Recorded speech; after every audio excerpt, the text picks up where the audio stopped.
बच्चों, जैसा कि हम अभी आपको कल पढ़ाए कि सत्ता में साझेदारी पाठ, इसमें मैंने आपको बताया था कि हम सत्ता में साझेदारी क्या होती है, इसको हम दो कहानियों के माध्यम से पढ़ेंगे।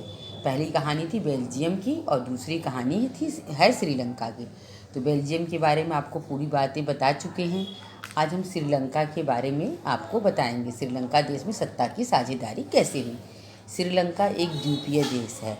द्वीपीय देश, द्वीप से आप क्या मतलब समझ रहे हैं? आपको जो भी भूगोल में बताया गया है, लेकिन फिर से मैं बता रही हूँ।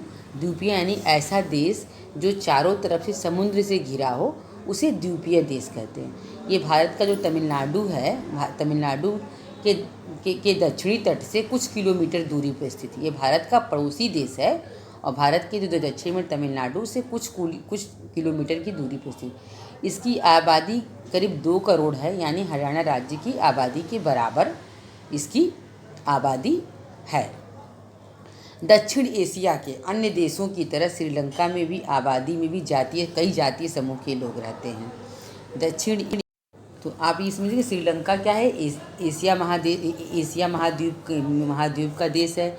ये भारत का पड़ोसी देश है और इसकी आबादी हरियाणा राज्य के आबादी के बराबर है। हरियाणा राज्य की आबादी के बराबर है और ये भारत का कुछ नहीं है। दक्षिण एशिया के अन्य देशों की तरह श्रीलंका की आबादी में भी कई जातीय समूह के लोग हैं। दक्षिण एशिया जो है उसकी आबादी की तरह यहाँ पे भी कई जातीय समूह के लोग हैं। सबसे प्रमुख जातीय समूह सिंहलियों का है, जिनकी कुल आबादी यहाँ 74% है। यहाँ की सबसे प्रमुख जाति क्या है? सिंहलियों की है, जिनकी आबादी कुल जनसंख्या के 74% है।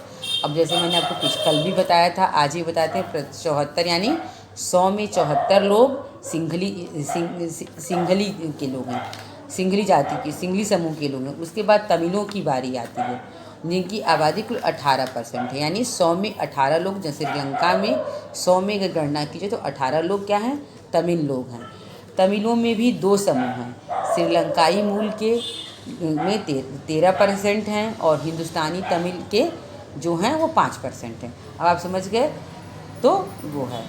और जो औपनिवेशिक शासन काल में जो हिंदुस्तानी तमिल हैं, औपनिवेशिक बात आप लोग को समझ में आई कि जो इनके है जातीय समूह में, इनके यहाँ 2 जातीय समूह के लोग हैं, सिंघली और तमिल। सिंघलियों की जनसंख्या 74% है, तमिलों की जनसंख्या 18% है।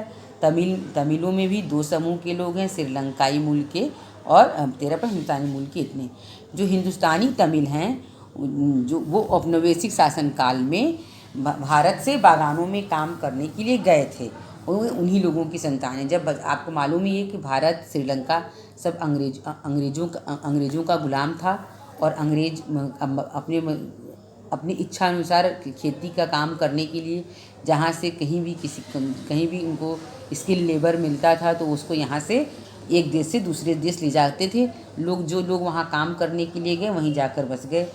अधिकतर जो सिंघली भाषी लोग हैं वो बौद्ध धर्म के अनुयायी हैं, जबकि तमिल भाषी लोगों में कुछ हिंदू और मुसलमान हैं। जो वहाँ सिंघली हैं, जैसे आपको मालूम ही है कि अशोक के समय ने अपनी पुत्री को संघमित्रा को श्रीलंका भेजा था बौद्ध धर्म के प्रसार के लिए, जिसको वहाँ के राजा ने स्वीकार किया था। इसलिए श्रीलंका में बौद्ध धर्म को पुराने समय से लोग बौद्ध धर्म अपनाए हुए हैं। वो लोग वो हैं। और जबकि तमिल भाषी लोगों में कुछ हिंदू और कुछ मुसलमान हैं और सिंघली लोग हैं वो बौद्ध धर्म के लोग हैं। श्रीलंका की आबादी में ईसाई लोगों का हिस्सा भी 7% है। श्रीलंका में 7% लोग ईसाई हैं। वो सिंघली और तमिल दोनों भाषाएं बोलते हैं। वो क्या हैं?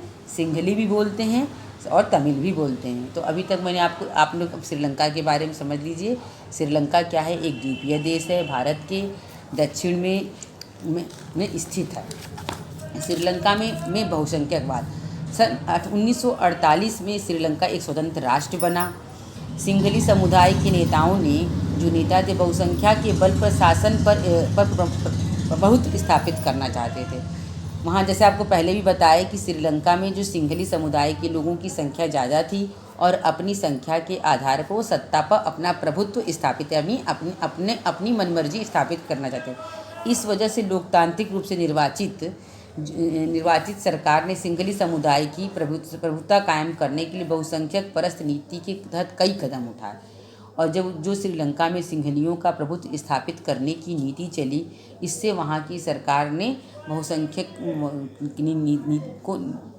परस्ती स्थापित करने के लिए कई कदम मतलब कई तरह के काम किए, जिसके कई तरह के कानून का निर्माण किया जिससे सिंघलियों का प्रभुत्व स्थापित हो।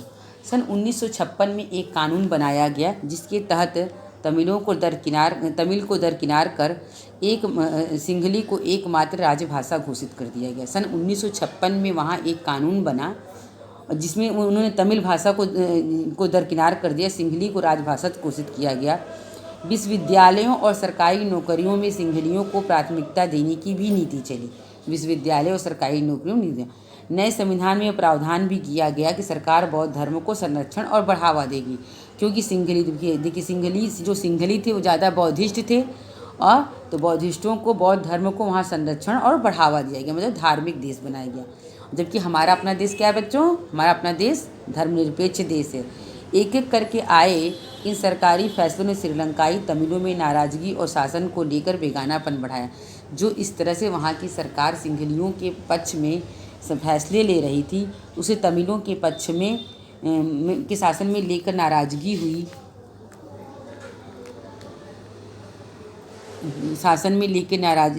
नाराज़गी हुई।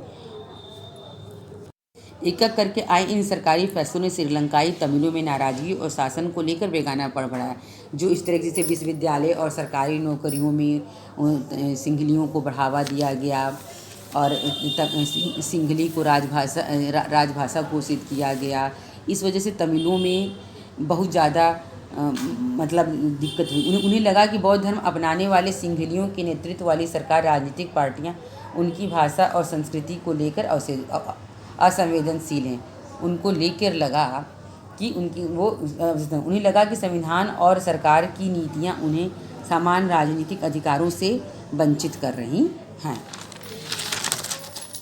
नौकरियों के फायदे और अन्य कामों में उनके साथ भेदभाव हो रहा, उनके हितों की अनदेखी की जा रही है। इन सब समस्याओं ये सब होने से उनके मन में बहुत सी दिक्कत आई, तमिलों के मन में बहुत दिक्कत आई।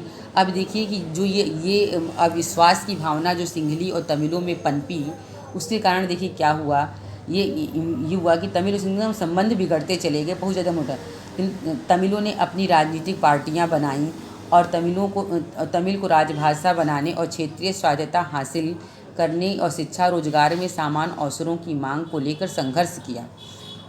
तमिल लोगों ने अपनी राजनीतिक पार्टी बना ली और तमिल को राजभाषा बनाने और क्षेत्रीय स्वायत्तता, क्षेत्रीय मतलब एक विशेष क्षेत्र को विशेष सुविधाएं और शिक्षा और रोजगार में समान अवसर की मांग के लिए उन्होंने संघर्ष करना शुरू कर दिया।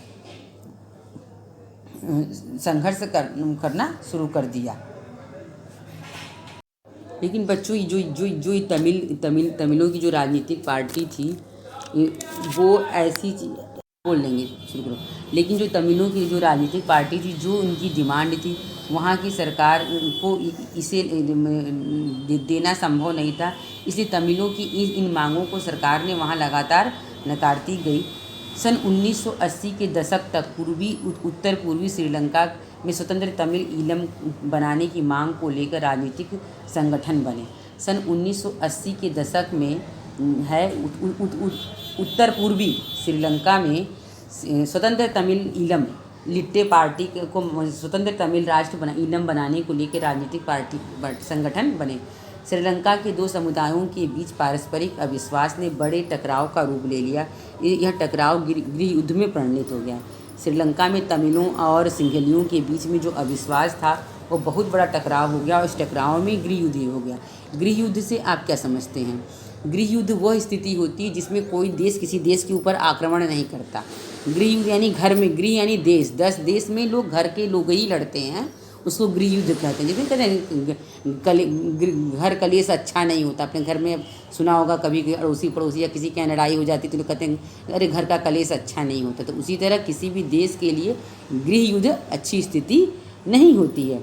गृह युद्ध से देश में सामाजिक और सांस्कृतिक जीवन में काफ़ी परेशानियां पैदा हुई और सन 2009 में इस गृह युद्ध का अंत हुआ।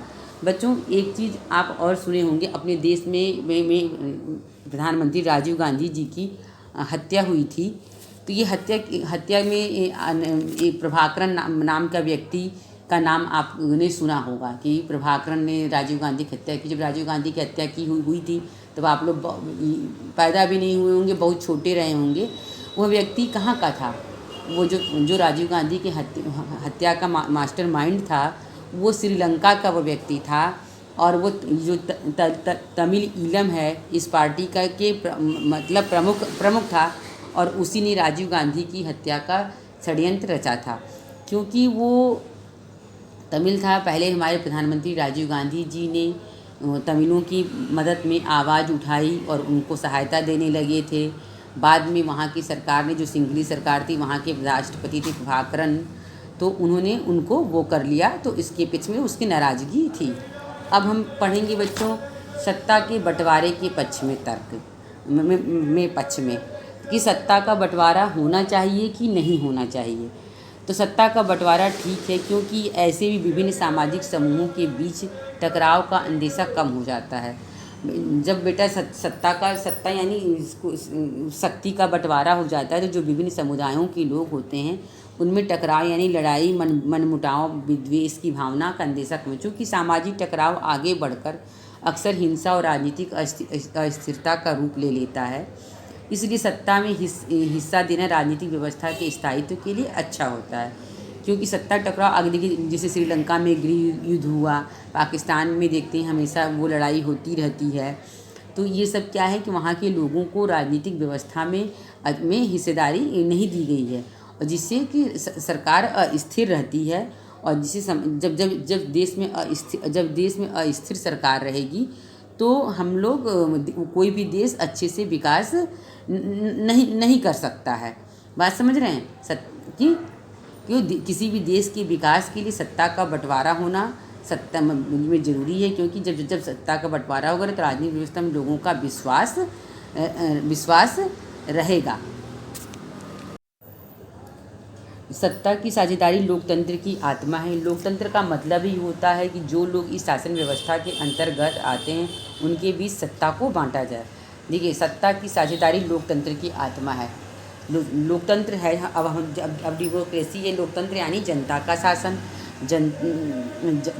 जनता का शासन का मतलब होता है कि जो लोग इस शासन व्यवस्था के अंतर्गत हैं उनके बीच सत्ता को बांट दिया जाए। इसलिए वैध सरकार यानी कानूनी रूप से सही सरकार, जिसमें अपनी भागीदारी के माध्यम समूह शासन से जुड़ते हैं, जिसमें देश के सभी समुदाय के लोग, सभी धर्म के लोग, सभी जाति के लोग अपनी शासन व्यवस्था का जुड़ते हैं, उसे वैध सरकार करते हैं। सत्ता का बंटवारा लोकतांत्रिक व्यवस्थाओं के ठीक है। इसके पक्ष में एक बात और कही जा सकती है, सत्ता का बंटवारा जो होता है लोकतांत्रिक संस्थाओं के लिए ठीक होता है। और इसके पक्ष में मतलब हम लोग एक और सकते हैं कि इन दोनों तर्कों में से एक को हम युक्तिपरक और दूसरे को नैतिक तर्क कह सकते हैं। जो युक्तिपरक तर्क है, युक्तिपरक तर्क के तर्क पर लाभकर परिणामों पर जोर देता है, जबकि नैतिक तर्क जो है वो सत्ता के बंटवारे को अंतर्भूत को महत्व देता है। यानी एक भौतिक परिणाम पर ज़्यादा महत्व देता है, एक नैतिक परिणाम पर ज़्यादा महत्व देता है। इस तरह बच्चों हमने सत्ता की साझेदारी के तहत आपको बेल्जियम और श्रीलंका की दोनों ही कहानियों को बताया। बेल्जियम में फ्रेंच और डच भाषी लोगों के बीच मनमुटाव था, जिससे वहाँ की सरकार ने बिना खून खराबा के, बिना गृह युद्ध के हल किया अपनी समझदारी से। श्रीलंका में जो मनमुटाव था वो सिंहली भाषी और तमिल भाषियों की वजह से था।